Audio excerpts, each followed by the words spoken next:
अब ये वाला क्वेश्चन है, ये भी आसान ही है। इसमें क्या है कि एक स्प्रिंग से दो मास बॉब्स 1 एंड 2 कनेक्टेड है एंड उनका जो सेंटर ऑफ मास पोजीशन है वो एक्स नॉट पोजीशन पे है एंड एक तीसरा मास बॉब वो भी मास m का ही है। एक चीज़ याद रखना कि सबके जो मासेस हैं वो m ही है। इसका भी m है, इसका भी m है और इसका भी m ही है। ये मैं यूज़ करूँगा इसलिए बता रहा हूँ। तो तीसरे वाला जो है वो u नॉट वेलोसिटी से अप्रोच कर रहा है, दूसरे को कोलाइड होता है वो t नॉट टाइम पर। तीसरे वाला दूसरे के साथ ही सिर्फ कोलाइड होता है, ये चीज़ भी याद रखना। Finally particles 1 and 2 acquire centre of mass p vcm and oscillate with amplitude b and same angular frequency. जब कोलिजन होता है तो इन दोनों का एम्पलीट्यूड बदल जाता है एंड फ्रीक्वेंसी सेम ही रहती है। If collision occurs at t naught equals to 0, the value of vcm upon a omega will be। अगर time t naught equals to 0, ठीक है, तो at t naught equals to 0 पे क्या होगा? पोजिशंस पहले तो मैं एक जनरल टाइम t के लिए मान लेता हूँ कि x1 की जो पोजीशन होगी, x1 मतलब कि जो फर्स्ट पार्टिकल है उसकी जो पोजीशन है वो क्या है? X naught plus d plus ए साइन ओमेगा टी, है ना।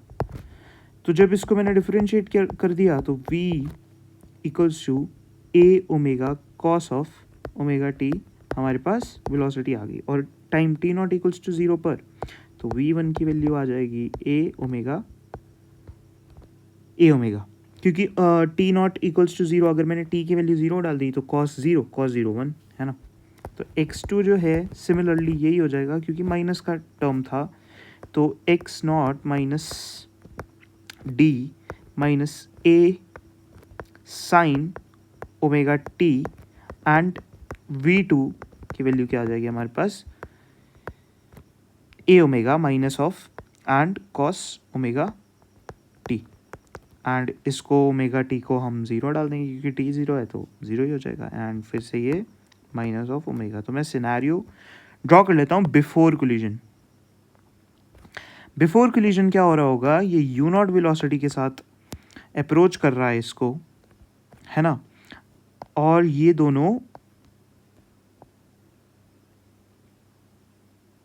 ऑपोजिट वेलोसिटीज के साथ, अगर ये यू नॉट है तो ये चीज़ याद रखना कि 2 यू नॉट हो जाएगी। ये दोनों अपनी ऑपोजिट वेलोसिटीज के साथ ऑसिलेट कर रहे होंगे ए एम्पलीट्यूड के साथ।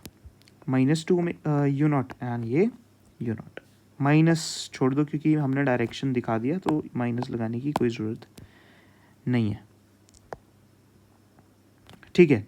तो एक कंसेप्ट है कि इसका भी मास m है, इसका भी मास m है, इसका भी मास m है।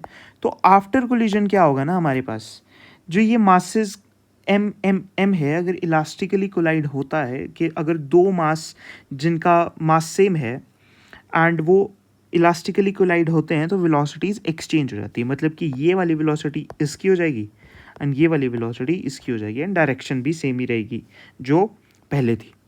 इसका मतलब ये है कि ये वाला जो है वो पीछे को मूव करेगा 2 यू नॉट से एंड ये वाला जो मास पार्टिकल है वो इधर को मूव करेगा यू नॉट वेलोसिटी से एंड ये तो 2 यू नॉट से कर ही रहा था। तो वी सी एम हम लिख देते हैं, ये दोनों m के थे तो वी सी एम, ये हमारे पास जो फॉर्मूला होता है तो M V one plus M V two upon M one plus M two, right. तो m दोनों का सेम है अपॉन 2m, क्योंकि मास टोटल तो 2m ही होगा, तो U naught plus 2 U naught, हमारे पास आ गया 3/2 U naught V C M की वैल्यू। तो V C M equals to 3/2 U naught की वैल्यू हमारे पास क्या थी? ए ओमेगा बाय 2, तो ए ओमेगा बाय 2 ये इंटू हो जाएगा तो 3/4 ए ओमेगा। ए ओमेगा को भी उसके नीचे भेज दो, वी सी एम के नीचे भेज दो, तो वी सी एम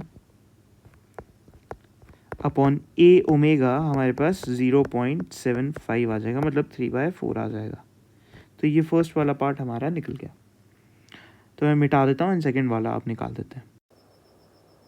अब दूसरे वाला क्वेश्चन देख लेते हैं। दूसरे वाले क्वेश्चन में क्या है? सेम कंडीशन है, टाइम हमें दूसरा दे रखा है, ये पता लग गया कि कोलिजन के बाद एम्पलीट्यूड बदल गया b, ठीक है। At time t naught equals to π/2 omega. अब इसको करने लगते हैं, खुद ही चीज़ें निकल के आएगी। फर्स्ट वाले बॉब के लिए हम इस टाइम पर पोजीशन लिख लेते हैं। तो बेसिकली हमारे पास जो पोजीशन निकल के आएगी वो x naught plus d plus a x1 आएगी and x2 equals to x naught minus d minus a निकल कर आएगी। ठीक है, तो हो क्या रहा है, ये वाला जो टर्म है ना एक्स नॉट प्लस डी और एक्स नॉट माइनस डी, ये कांस्टेंट रहा है इन दोनों के लिए। जैसे अगर time T naught equals to zero के लिए भी देखो, T naught equals to zero पे क्या होगा, x1 जो निकल के आया था हमारे पास वो एक्स नॉट प्लस डी निकल कर आया था, एंड x2 जो निकल कर आया था वो एक्स नॉट माइनस डी निकल कर आया था। तो ये वाला कांस्टेंट टर्म है ना। तो ये एक तरह से इसका डिस्टेंस एक दूसरे से मान लो 3 के रिस्पेक्ट में, है ना। अगर 3 से तुम इसको डिस्टेंस मेजर करोगे सेकेंड वाले को, तो ये पूरा का पूरा निकल कर आएगा एक्स नॉट माइनस डी, है ना, क्योंकि ये यहाँ से लेके यहाँ तक डी है एंड ये यहाँ से लेकर यहाँ तक डी है। तो बेसिकली ये यहाँ से लेकर यहाँ तक एक्स नॉट था, तो ये वाला टर्म हमेशा दोनों के लिए कांस्टेंट है। तो हमें इस वाले टर्म पर ज़्यादा फोकस करना है। अब इस वाले टर्म के हिसाब से हम डायग्राम बना लेते हैं। तो ये दोनों बॉब्स थे, तो x1 का मतलब क्या हो गया, x1 इक्वल्स टू a का मतलब क्या हो गया, a ही बोलूँगा मैं इसके रिस्पेक्ट में, थर्ड के रिस्पेक्ट में, है ना। तो x1 इक्वल्स टू a का मतलब ये हो गया, अगर ये प्लस a पे है और ये माइनस a पे है तो ये अपने मैक्सिमम एम्पलीट्यूड पर इस टाइम पर हैं, मतलब कि एक्सट्रीम पोजीशंस पे हैं, है ना। तो इसका मतलब एक्सट्रीम पोजीशंस पर हमें पता है कि वेलोसिटी ज़ीरो हो जाती है दोनों की। तो इन दोनों की वेलोसिटी इस टाइम पर ज़ीरो है, इस टाइम पर ज़ीरो है। अब जब ये बिफोर कोलिजन की बात थी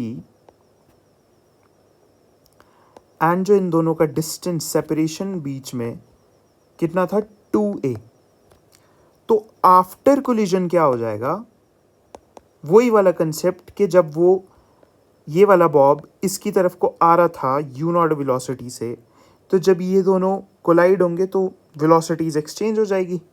तो आफ्टर कोलिजन हमारे पास ये वाला तो रेस्ट पे ही रहेगा, क्योंकि वन वाले को कोई फ़र्क नहीं पड़ा, दूसरे वाले के साथ थर्ड वाले की वेलोसिटी एक्सचेंज हो जाएगी। तो इसका मतलब ये इस तरफ को यू नॉट वेलोसिटी से चलने लग जाएगा, मतलब a ओमेगा बाय 2 से चलने लग जाएगा। एंड अब सेंटर ऑफ मास के इसकी हम वेलोसिटी निकाल लेते हैं फिर से। VCM हमारे पास क्या निकल के आ जाएगा, m a omega by 2 plus m into 0 by 2m, m से m कटा एंड a ओमेगा बाय 4 हमारे पास velocity of centre of mass निकल कर आ जाएगी। अब हम सेंटर ऑफ मास के फ्रेम में इसको सॉल्व करेंगे, ग्राउंड फ्रेम में भी करेंगे तो कोई फ़र्क नहीं पड़ेगा, सेंटर ऑफ मास के फ्रेम में कर लेते हैं अभी, है ना, क्योंकि उससे बातें चीज़ें आसान हो जाएंगी। तो सेंटर ऑफ मास के फ्रेम में जब हम जाके बैठ जाएंगे, मतलब इन COM फ्रेम में लिख लेता हूँ, जब हम सेंटर ऑफ मास के फ्रेम में देख रहे हैं मतलब कि हम इसके ऊपर जाके बैठ गए, है ना, यहाँ से हम चीज़ें ऑब्जर्व कर रहे हैं।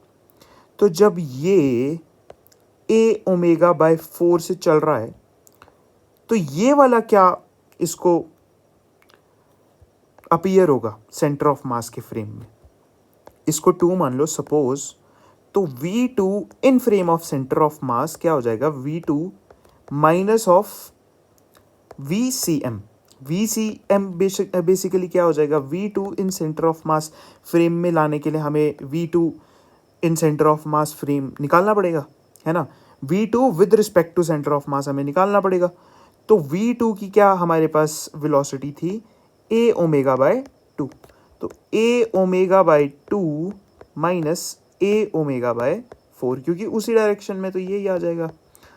तो बेसिकली ये क्या निकल के आ गया हमारे पास, a ओमेगा बाय 4 ही आ गया, 2 से 2 मल्टीप्लाई कर दो तो ये 4, हाँ ए ओमेगा बाय 4 ही आ गया। ये सेंटर ऑफ मास के फ्रेम में इसकी वेलोसिटी आ गई। और 1 की क्या हो जाएगी, v1 with respect to centre of mass. v1 जो है वो सेंटर ऑफ मास के ऊपर जब तुम बैठ जाओगे जाके तो तुम्हें इस तरफ को अपीयर होते हुए दिखेगा, है ना। तो इस तरफ को अपीयर होते हुए कैसे दिखेगा, क्योंकि ये तो रेस्ट पे ही था, ये तो रेस्ट पे ही था, पर जब तुम centre of mass, ground frame में रेस्ट पे है ये, जब तुम सेंटर ऑफ मास पे जाके बैठ गए तो तुम्हें ये अपनी तरफ को आते हुए दिखेगा। इट्स जस्ट लाइक जैसे तुम ट्रेन में बैठे हुए हो एंड बाहर तुम कोई पिलर या आदमी देखते हो जो खड़ा हुआ है ना, पर वो बाहर खड़ा हुआ है, ग्राउंड के रिस्पेक्ट पे खड़ा हुआ है। ट्रेन किसी वेलोसिटी से जा रही है एंड तुम ट्रेन के अंदर बैठे हुए हो, है ना, पर तुम्हें वो अपीयर होता होगा जाता हुआ, है ना। जैसे तुम खिड़की से बाहर देख रहे हो तो एक इंसान खड़ा है पर वो तुम्हें अपीयर होगा जाता हुआ, तो तुम उस फ्रेम में जब देख रहे हो तो उसके पास कोई वेलोसिटी है। वैसे ही इस वाले बॉब की भी वेलोसिटी होगी। इसकी क्या होगी, रेस्ट पे था ये तो, है ना। इस फ्रेम में क्या हो जाएगी, माइनस सेंटर ऑफ मास, वही के मैंने क्या लॉजिक लगाया है बता देता हूँ। -4 माइनस ए ओमेगा बाय 4, मैंने लॉजिक क्या लगाया, v1 माइनस vc, है ना। वेक्टर वेक्टर लिख लो ताकि कंफ्यूजन ना हो। ये चीज़ें बहुत सारी सॉल्यूशंस में नहीं बताई है कि ये कैसे हुआ, ये कैसे नहीं हुआ, बट यहाँ पर चलो मैंने बता दी। तो फाइनल सिचुएशन जो हमें दिखी सेंटर ऑफ मास के फ्रेम में, वो कैसे दिखेगी, मैं बॉब्स को ही लिखता हूँ। सेकंड वाले की क्या दिखी, सेकंड वाले की ए ओमेगा बाय 4 दिखी, किस तरफ, इस तरफ को जाते हुए, क्योंकि पॉजिटिव डायरेक्शन थी, इस वाली डायरेक्शन को मैंने पॉजिटिव कंसिडर कर लिया। एंड ये माइनस में दिखी है क्योंकि यहाँ पर बैठे तो माइनस इस तरफ को आते हुए दिखेगी सेंटर ऑफ मास के रिस्पेक्ट में, ए ओमेगा बाय 4। अब जब ये दोनों हो गया तो फाइनल जो एक्सटेंशन हमारे पास आया इन दोनों के बीच में, वो ट्वाइस ऑफ बी आएगा। फाइनल एम्पलीट्यूड यही है ना, क्योंकि बी जो आ जाता है हमारे पास वही आ गया। अब हमें 2b और 2a में रिलेशन चाहिए, तो एनर्जी कंजर्वेशन या वर्क एनर्जी थ्योरम, तो बेसिकली मैं वर्क एनर्जी थ्योरम लगा देता हूँ, फालतू ही कौन, मैं दोनों से एक ही आता है रिजल्ट, प्लस माइनस इधर उधर हो जाते हैं बस, है ना। तो वर्क एनर्जी थ्योरम के लिए क्या कि work done equals to kinetic energy, work done by all forces equal to change in kinetic energy. तो यहाँ पर फोर्स कौन सा काम कर रही है, वो स्प्रिंग है, तो हाफ ऑफ के 2b फाइनल का square, final elongation minus initial क्या थी 2a, इनिशियल हमारे पास इलॉन्गेशन थी, तो half of equals to change in kinetic energy. Change in kinetic energy क्या हो जाएगी अपनी ट्वाइस ऑफ एम, क्योंकि वेलोसिटीज जो थी ऑपोजिट डायरेक्शन में थी, ए ओमेगा बाय 4 का होल स्क्वायर। अब क्या हो जाएगा, अब इस पे मुझे के की वैल्यू निकालने के लिए एक और रिलेशन निकालना पड़ेगा, बस ये सबसे ट्रिकी पार्ट था, बाकी सब यहाँ तक तो हो जाती है चीज़ें, बट इसके बाद ट्रिकी बात है। अब क्या है, जब ये 2a इलोंगेटेड था तो ये टेंड करेगा वापस अपनी मीन पोजीशन पे आने के लिए। मीन पोजीशन पे जब आने लगेगा तो एक तो स्प्रिंग फोर्स ये जब इलोंगेटेड था वो इक्वल हो जाएगा, मतलब twice of kinetic energy. Twice of kinetic energy क्यों, क्योंकि ये इस तरफ को हो रहा होगा एंड ये इस तरफ को आ रहा होगा। तो मेन पोजीशन पे आते आते इसकी वेलोसिटी जो फाइनली हो जाएगी वो ए ओमेगा हो जाएगी, होती है ना, क्योंकि मेन पोजीशन पे तो यही वेलोसिटी होती है। तो मैक्सिमम वेलोसिटी हो जाएगी अटेन यहाँ तक होने के लिए। तो मैं इनिशियल मतलब पोटेंशियल एनर्जी जो इसमें स्टोर्ड थी स्प्रिंग में वो equal to change in kinetic energy कर देता हूँ। तो मतलब कि सिंपली हाफ ऑफ के इंटू ए 2a का whole square equals to half of m a omega का होल स्क्वायर इंटू 2 कर दूंगा। हाफ से हाफ जाएगा एंड 2 रह जाएगा एंड ए स्क्वायर से ए स्क्वायर गया तो m twice of m omega square के, अच्छा 2 का स्क्वायर बाहर आ जाएगा 4, 2 से 2 जाएगा एंड ये आ जाएगा बाय 2, है ना। k की वैल्यू हमारे पास m ओमेगा स्क्वायर बाय 2 आ जाएगी। तो इसमें क्या करूँगा मैं, इसमें सारा का सारा पुट करूँगा एंड k की वैल्यू 2 ओमेगा अपनी k की वैल्यू हमारे पास क्या आ जाएगी, half of m omega square में पुट कर दूंगा इसमें। तो ये सब पुट करने के बाद मेरे पास रिलेशन आएगा, हाफ से हाफ जाएगा एंड m से m जाएगा, ओमेगा स्क्वायर से ओमेगा स्क्वायर जाएगा एंड यहाँ पर 2 रह जाएगा। तो 4b square minus 4a square equals to अपना, यहाँ पर कॉम्प्लिकेटेड पार्ट है क्या, a स्क्वायर बाय 16, तो मतलब ये 2 से 2 तो गया अपना 8 आ जाएगा एंड यहाँ पर एक और 2 था इंटू 2 आ जाएगा एंड 2 से 2 4 हो जाएगा, 4 पर ही चल जाएगा। 4b स्क्वायर इक्वल्स टू 1/4 बाहर अंदर प्लस 4 a स्क्वायर यहाँ पर एंड 4 पर ही चल जाएगा 17/4। 17/4 को मैं जब सिंप्लीफाई करूँगा तो 4 ज़ार एंड 2 ज़ार पॉइंट 2 ज़ार एंड 5 ज़ार 4.25 हमारे पास आंसर निकल कर आ जाएगा। बस ये जो आखिरी स्टेप था थोड़ा सा सोचने वाला था, एक छोटी सी गलती पूरा आंसर अपना कॉम्प्रोमाइज़ करा देती थी। तो 4.25 हमारे पास दूसरे पार्ट का आंसर आ जाएगा। मैंने ऑलरेडी लिख दिया है ताकि कन्फ्यूजन ना रहे, ठीक है। तो नेक्स्ट क्वेश्चन पे आ जाते हैं।